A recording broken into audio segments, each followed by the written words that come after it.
Hey everyone, this is Airsoft NCT here, and today we're going to be talking about my World War II collection. Now, to preface this video, I'm still a novice collector. I'm still learning, still figuring out what things were used, when, where, how. So hopefully you guys get a little bit of information out of this video, but mostly just enjoy the collection that I've amassed over the past year. Quickly, before we get into the individual gear, all of this is resting on a 1945 dated Marine Corps reversible poncho. So again, we've got it 1945 dated, February 16, 1945. And it's got the beach side up right now. Jungle side is what's facing underneath though. What I consider to be one of the more interesting parts of my collection is the web set. So what I've got going on here is an M1923 cartridge belt with the M1941 pack straps. The cartridge belt was made by Boyd in 1943, and it's got a few names on it, including WWII, and underneath on both sides, FW Benkin. And as you can see, this one was specifically USMC marked, so issued to Marines. On this website, I have a few additional pouches, including a third pattern dog ear canteen cover, as well as a US Army canteen cover. I will be looking to get that one replaced with an appropriate Marine Corps one. I've got a jungle first aid kit. This is the M2. This one is 1945 dated. And then right below that, it's a Carlisle pouch. That one is US stamped as well, but it does have the Carlisle bandage as well. A lot of this gear came from a local veteran who unfortunately passed away a while back. His name was Henry Ritchie. He served immediately post World War II in the occupation of Japan. And again, a lot of this gear is named to him. Some examples being this cartridge belt doesn't specifically have his name on it, but it was included with his set. All four of the suspenders I've got going are named to him, as well as both sets of these Haversack and knapsack sets.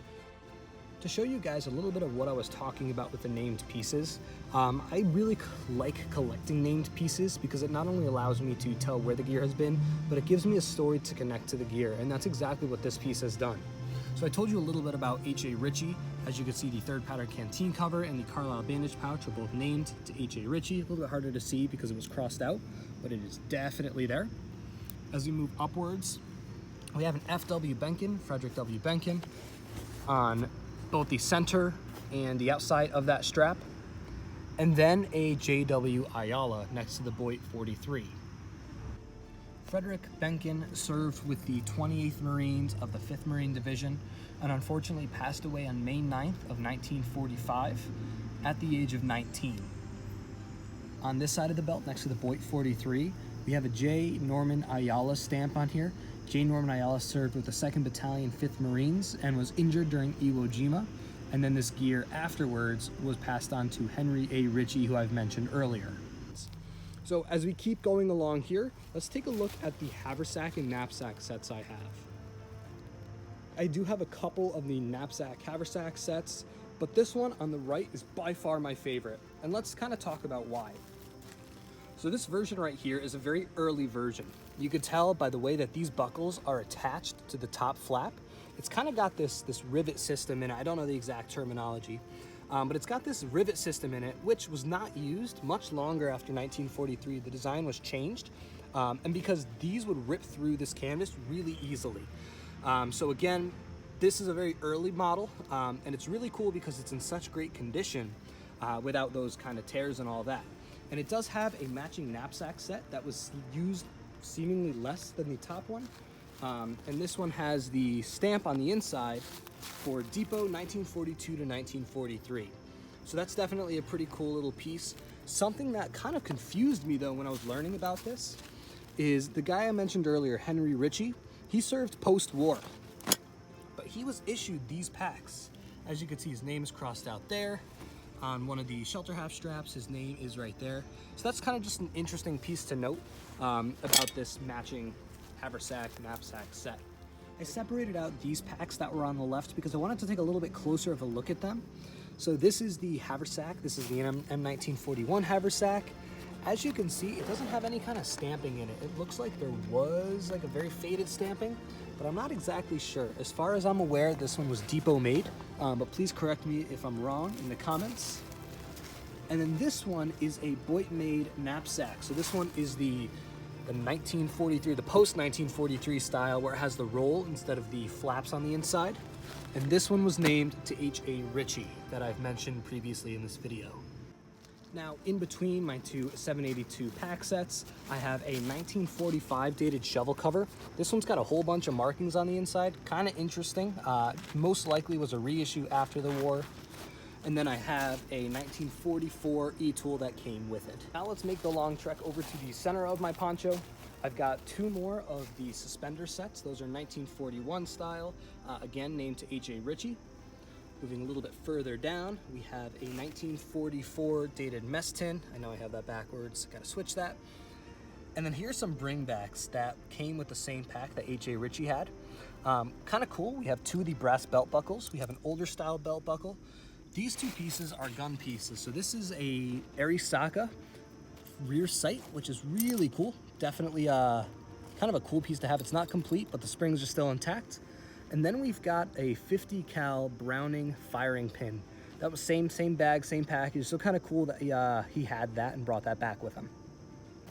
Right below that is a piece that's kind of interesting to me. It's an M12 tool roll, nothing fancy, nothing super rare, but I picked this one up not only because it was like $5, but because it has the original inspection tags on it. I thought that was really cool. To be honest, I haven't even opened this thing up, but just because it has the inspection tags, meaning it's brand spanking new, makes it pretty cool to me.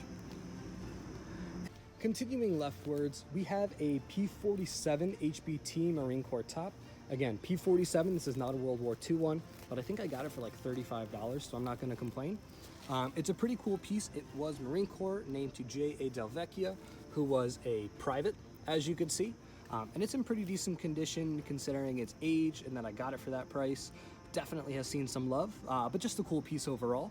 And immediately to the left of that, we have an M1941 jacket. This one was also given to Henry Ritchie. It's got the label actually still intact. It's a size 38 regular. The strings are all in it. It's a pretty cool piece. I'll also note what I've got down here is a sea bag. Most of H.A. Ritchie's stuff came in this sea bag. As you can see, names right there, also crossed out, which is just kind of cool. Moving up to the last set of items that I have a vehicle instruction map case kind of thing. I got it for super cheap. Thought it was kind of a cool piece, cool storage bit. So that's what I've got there. We have a 30 cal ammunition box. This one is World War II, obviously by the styling. We have a protective cover, 1944. This is a chemical protective cover, still brand spanking new in its package, which is kind of cool. Definitely won't be opening that, but it is 1944 dated. And finally, an M1 pot helmet. Now, this pot helmet is particularly interesting to me because it was 100% reissued. Like, I have no doubt about that. So we've got a front seam swivel bail helmet here with original chin strap kind of looped around the back. It does have a stamp on the inside, very, very hard to see. But from what I can tell, it is an 081C or 091C, correct me if I'm wrong. But this means it was created in 1942, which would align with that symbol on the front. It has the US Army Europe and Africa Command insignia that was definitely painted over. You could tell that just with age and wear that the insignia is starting to show again. But they were created in 1942, and given the age of this helmet, it kind of lines up, which is pretty interesting to me. It was, again, 100% painted over. I have no doubt about that. Actually, the liner that it came with was a 1952 one, I believe. I don't have the helmet liner in it now because obviously I'm setting it up for World War II. But just an interesting piece with kind of an interesting bit of history. I'm not sure what this thing is valued at or if it has any significance, but just kind of a cool piece that is labeled and such. So I hope you guys all enjoyed a little bit of the taste of what I'm going to be getting into. I want to focus a lot on the Marine Corps. As you can see, I'm definitely making headway on that, but hopefully as time progresses, I'll be able to do more updates. Definitely take a look at my Instagram. That's where I'll be doing a lot of these posts. It'll be linked down below. But again, thank you guys for watching. I hope you enjoyed the video, and we'll see you next time.